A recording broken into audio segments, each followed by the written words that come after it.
નમસ્કાર. અલ્પેશ ઠાકોરનો ભયંકર ભાંડો ફૂટ્યો. મંત્રીમંડળમાં કયા ધારાસભ્યોનો સમાવેશ થઈ શકે તેવી ચર્ચા ચાલતી હતી ત્યારે અલ્પેશ ઠાકોરના નામની ચર્ચા પણ ખૂબ થઈ હતી.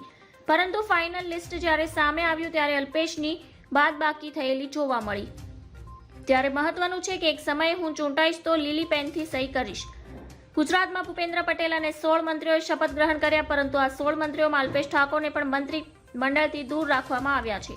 જ્યારે અલ્પેશ ઠાકોરને ભાજપે ટિકિટ આપી ત્યારે એવો ડંફાસો મારતા હતા કે અમારી સાથે ભાજપ અને સમાધાન કર્યું છે, કારણ કે ભાજપને સમાધાન કરે છૂટકો નથી, એટલે જ અમને ટિકિટો આપવી પડી રહી છે. આ ડંફાસો વચ્ચે નરેન્દ્ર મોદી અને ભાજપ માટે સમર્પિત કાર્યકર્તાઓ છાતી પર પથ્થર મૂકીને આ બંનેને જીતાડ્યા છે.